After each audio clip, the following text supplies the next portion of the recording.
Exploring Theology, Heritage, and Land in the Lujam of the Rongmei Nagas. This paper is a theological and historical exploration of the lujam songs of the Rongmei Nagas. It suggests that crucial themes related to encounters between Christianity and Rongmei indigenous lifeworld that are hinted in the title are embedded and find articulation in the lujam tradition. The lujam refers to a broad tradition of devotional songs in Ronglat, that is the language of the Rongmei. Most of these were composed and translated from neighbouring tribal communities, although some were written by Rongmei Christians. Together with Zeme, Liangmai, and Inpui, the Rongmeis make up the composite Zeliangrong Naga community, as you can see in the small description up here on the right.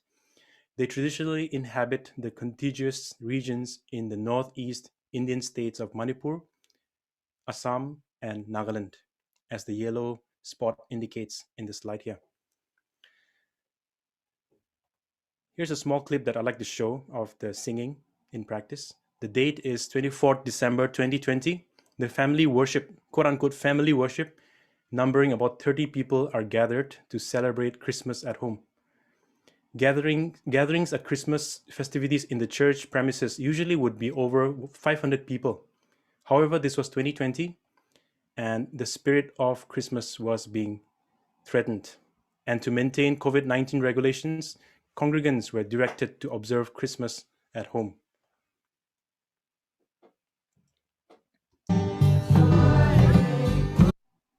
I'm sorry, a small glitch. I'll have to restart the share. Just give me a few seconds.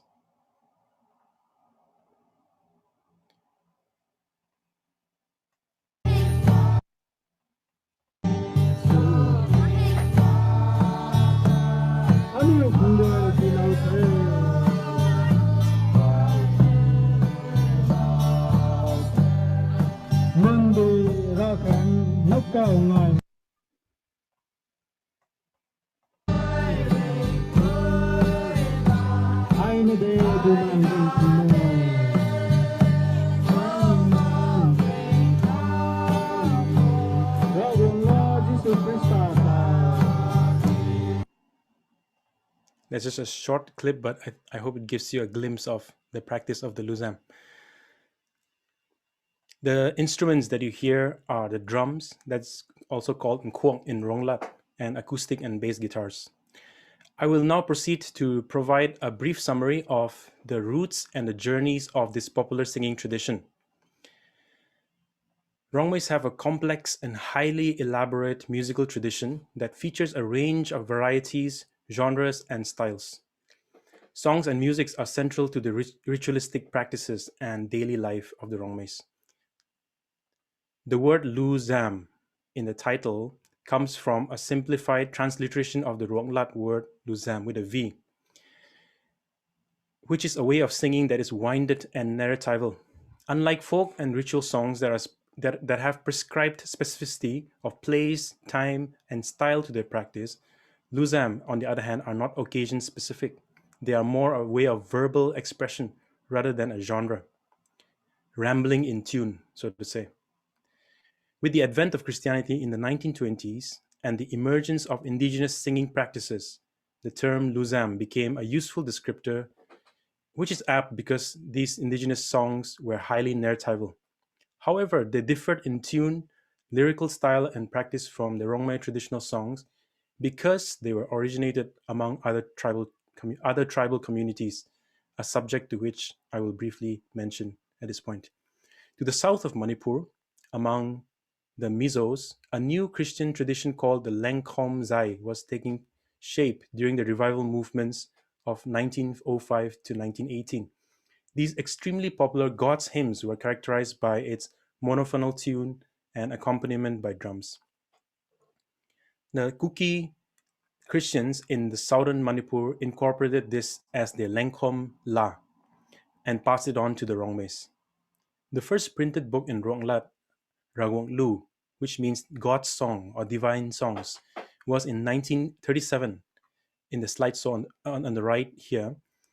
And it was printed It was a songbook comprising of translated English hymns by Pakho Sitlo, a Thadou-Kukis evangelist, sent to the Rongmeis by American Baptist Foreign Mission Society.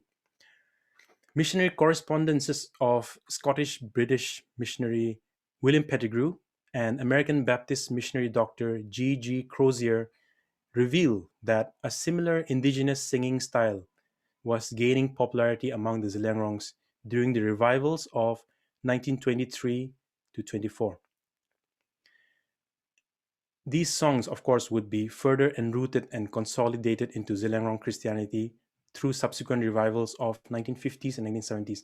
And by the 1980s, multiple reprints of songbooks had already appeared that included new compositions and more translations from other tribal communities. So the lujam, as a branch of indigenous singing tradition, thrives in popular practice of Rongmei Christianity. Today, it has transcended print and oral culture in the form of CD and DVD recordings and YouTube videos. I will present some critical analyses of the lujam tradition, firstly looking at the lujam in theological analysis. As may be obvious to you, the lujam is an embodied practice in which participants engage in a democratizing space through their singing, movement, dance, and emotion.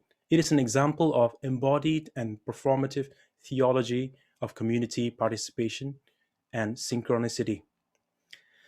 The lujam has its signature melancholic and sentimental tune, an enduring legacy of the so-called mizo sentiment or lunglang.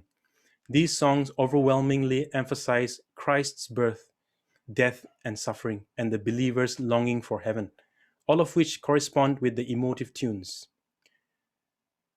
Through these narratival songs, the participants enter an imaginative space in which they participate at the event of the scene.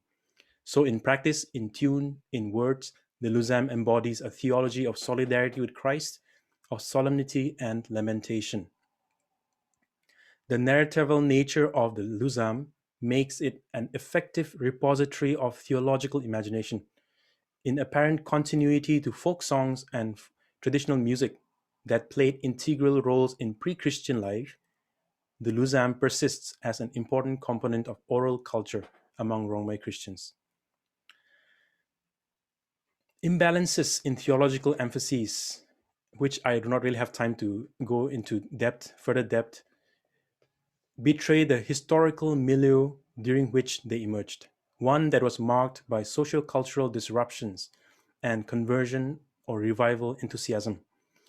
These imbalances could be intentionally harmonized through deliberation and collaboration. But positively, the prospects of the lujam tradition lies in its capacity to effectively articulate and embody the theological sensitivities and preferences of the Rongmei Christians. In that sense, it is an effective theological methodology in the context of Rongmei Christianity.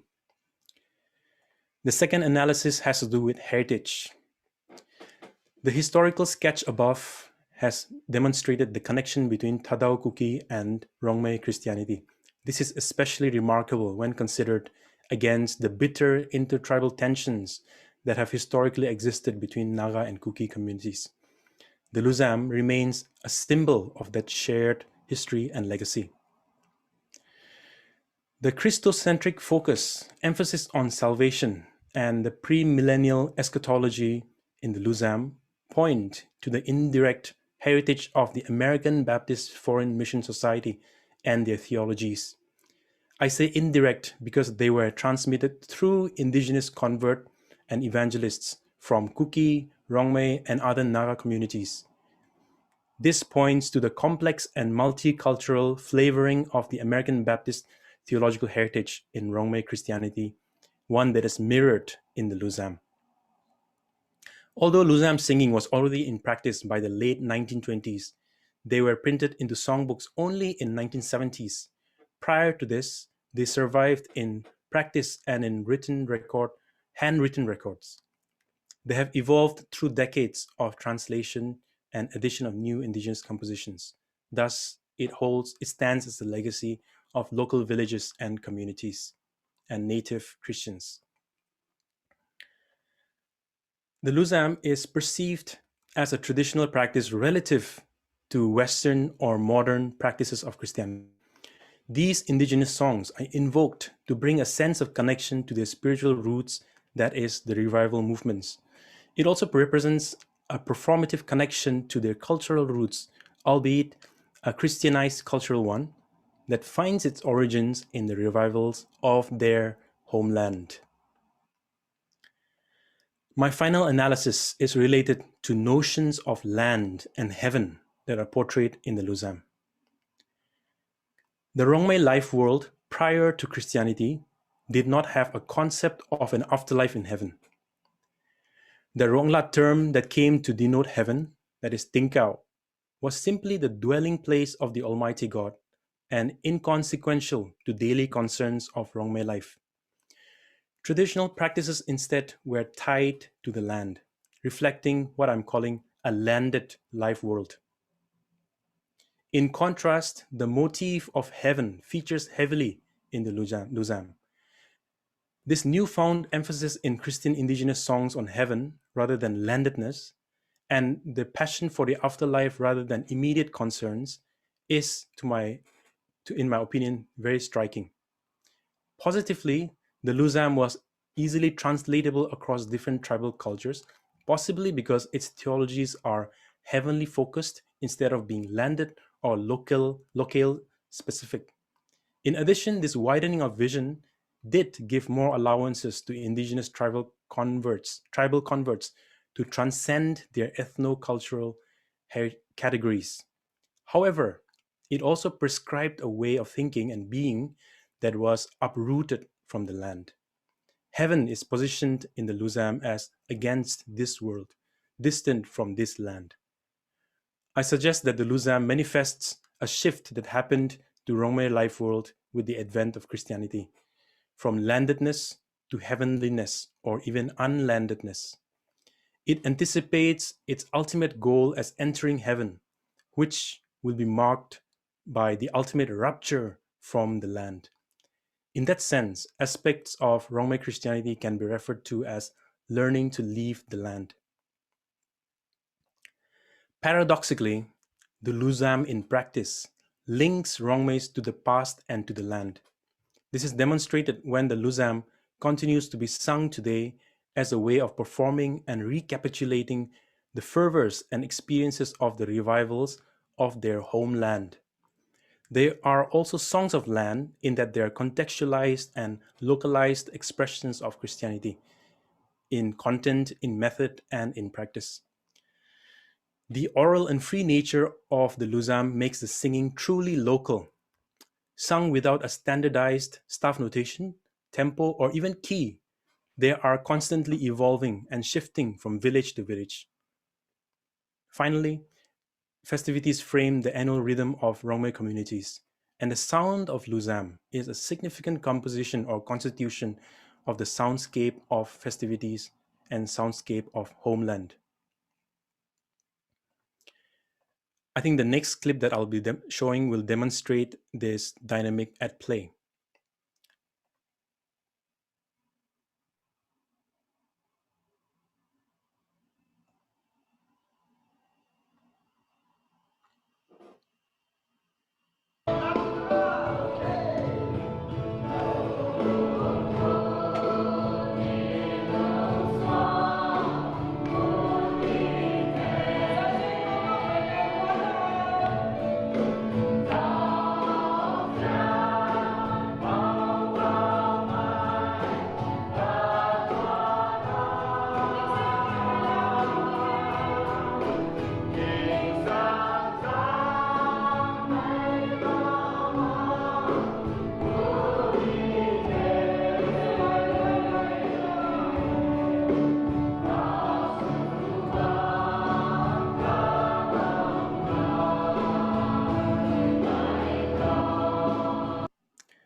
In closing, the convenience of lujam lies in its ability to function as a traditional practice vis-a-vis Western practices without the need to appeal to pre-Christian practices. Note that this implicit heritagization of the lujam is compatible even with theological views that advocate complete discontinuity and disruption from pre-Christian traditions. According to this view, traditional and folk songs were about landed matters. In contrast, the new Christian songs were spiritual songs that were heavenly oriented, Ragonglu, or divine songs, not simply songs of the earth. Thus, taught by the spiritual leaders, Rongmei converts readily received these translated songs, assuming that this was how Christians must sing. Rongmei Baptists find in the lujam a convenient point of convergence that effectively embodies both heavenliness and landedness. In these songs, Rongmei Christians look both directions, towards the future and heaven, and at the same time, towards the past and their homeland. So I celebrate the lujam as an indigenous expression that has the capacity to uniquely embody the spiritual, cultural sensibilities of the Rongmei. Thank you for listening.